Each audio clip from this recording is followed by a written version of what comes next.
justice and equality, problems with the functioning of Gsoc and its inability to hold the Gardaí to account. And Deputy Daly has 4 minutes. Yeah. Thanks very much, Cian Corla, and I'm very happy to be able to discuss this issue. I suppose happy is the wrong word, because I genuinely believe that we're now at crisis point in terms of the functioning, or rather the lack of functioning, of Gsoc.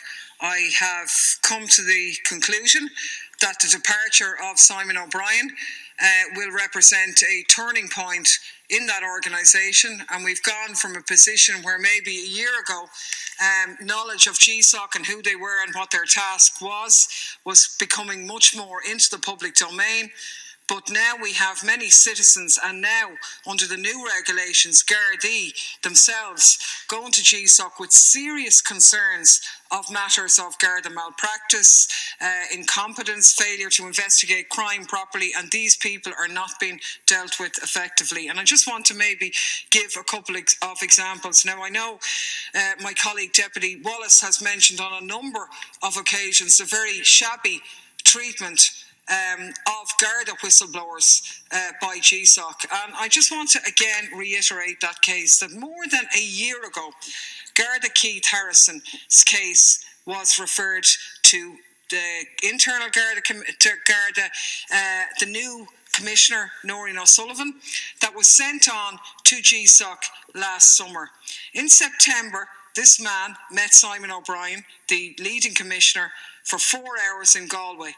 He was told that it was a serious matter, the Commissioner would revert back to him. He reverted back to him in the first week of November and told him that it was going to be investigated by Gsoc, that 2 senior investigators had been appointed. November of last year. And up until April, this man, this serving Garda, has heard nothing. Absolutely nothing. And when the issue was raised by Deputy Wallace in the Dáil, subsequent to that in April, he contacted Gsoc by telephone 3 times, heard nothing, sent an email which he copied both of us on, and then he got a phone call back on the 20th of April, almost a year from the time he made his original complaint, telling him and apologising that there were new systems in place and that they were setting up an investigation, that somebody had been appointed and they'd be in touch. And again, absolutely nothing.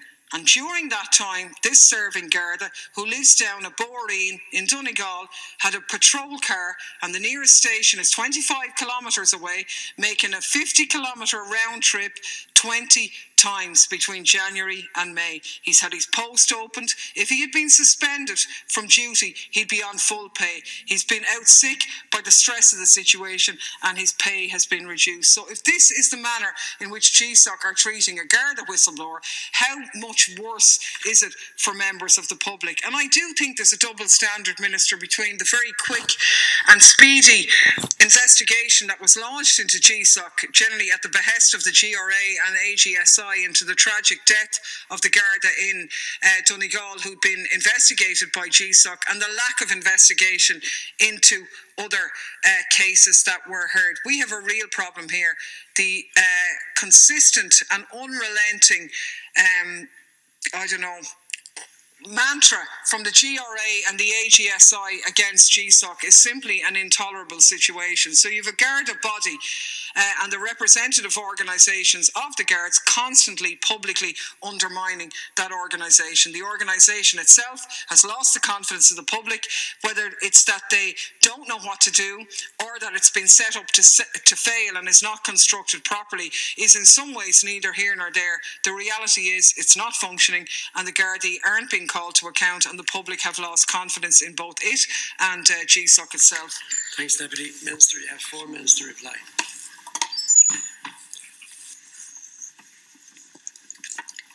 The Garda Síochána Ombudsman Commission was established as a statutory independent body under the Garda Síochána Act of 2005 to provide independent oversight of complaints made against members of the Garda Síochána.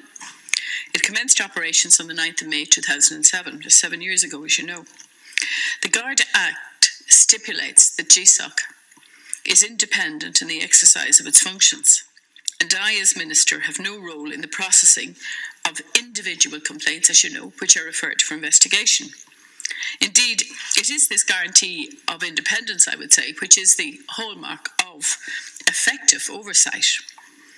Gsoc has a hugely important role, which I've consistently stated, in ensuring that public confidence in the Garda Síochána is safeguarded and does have extensive powers under the 2005 Act to enable it to carry out its responsibilities. It is important that we all respect the independence of bodies such as Gsoc. It would indeed, I believe, be a travesty if, having established such bodies, this House was then to impinge on that independence. I've no doubt that all members of the House would agree that it would not be appropriate for deputies to second-guess the Ombudsman Commission in relation to its investigations. The House will be aware that there is a mechanism in the 2005 Act to inquire into the conduct of Gsoc designated officers, arising out of the recent tragic death of Sergeant Michael Goblin. Mr. Justice Frank Clark, for example, of the Supreme Court, is carrying out such an inquiry. Obviously, I won't comment further on this particular matter at this stage. Obviously, we recently enacted changes to the legislation to reform, strengthen and clarify the remit and operation of Gsoc. It's a key element of our programme. I don't know, Deputy, if you've read the annual report of Gsoc that was just published very recently and was laid before both houses of the Oireachtas. But it's very clear, and you've made a lot of assumptions and allegations in what you said here tonight, but actually 2014 was a very busy and demanding year for Gsoc. They received 11% more complaints in 2014 over 2013 and concluded 8% more cases in 2014 compared with 2013. I would say a sign of greater operational efficiency, in fact, contrary again to the points that you're making. I mean, it's quite clear in reading that report that they are getting on with the work. They are investigating complaints. There is a generally positive message coming out of the report about the relationship between Garda and Gsoc cooperation. And you do know, and I can go into detail, you do know that the Garda Síochána, the Commissioner, and Gsoc agreed protocols about the exchange of information between the two bodies, and they are being adhered to. And the timeframes for introducing and giving information have got much shorter than they were before. And the report acknowledges, and I quote from the report acknowledges, and this is Gsoc's report, marked improvements in efficiency and in dialogue and cooperation with the Garda Síochána, which they hope will continue in 2015. Obviously, we're looking for expressions of interest from suitably qualified people for the post of chairperson.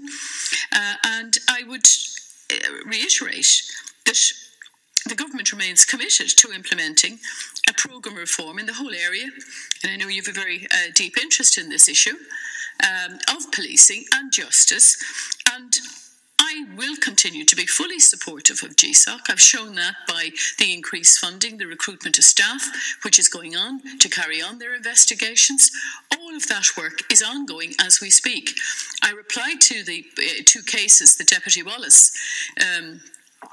raised in the House previously, and while I don't believe it's appropriate at all for me to go into individual details, I did put on the record of the House the actions that were being taken in relation to both of those cases. I don't know if it's one of those cases you're referring to again tonight or not, but I put very clearly on the record of the House what was happening in broad terms in relation to the two cases which were raised. Yes, Minister. Deputy Daly, 2 minutes for a supplementary. Yeah, Minister, you obviously have no role in processing individual cases and you're not responsible for that, but you are responsible for the lack of teeth in the Gsoc organisation. We had a unique opportunity in the legislation that was before the House to give it real strength. That opportunity wasn't taken. I will put it to you that you've allowed a scenario where the Garda organisations have consistently sought to publicly undermine Gsoc on a very, very regular basis in public statements and utterances, and that has not been called to account by any government representative as far as I'm concerned. In some ways, we were amongst the biggest defenders of Gsoc for a whole period of time and still recognise the fact that they are doing their best. But the problem is that they are still under-resourced and under-armed, if you like, in terms of the lack of powers that they have to really call the Gardaí to account. I mean, they have got increased funding, but that funding is in part to deal with the fact that they are now taking on an extra role that was formerly fulfilled by the confidential recipient, and they are the receiver of Garda complaints against Gardaí. And I want to again put absolutely on the record that Gardaí, who have come to us, who have gone to Gsoc, and the experiences they've recounted to us have been treated absolutely shamefully, and that is not fit for purpose as far as I'm concerned. I know you sent me a letter earlier in the week, Minister, in relation to a query I had about the fact that 59 million of taxpayers' money was paid out in civil claims to members of the public because of Garda malpractice in a 13-year period up to last year. And I had sought to find out that how much of that money was paid by the guards who were responsible for the malpractice, how many of them had been disciplined, how many of their pensions had been taken. And the answer I got, or the answer that you got for me, was that the Garda Commissioner couldn't tell me that information. It wasn't available. This force is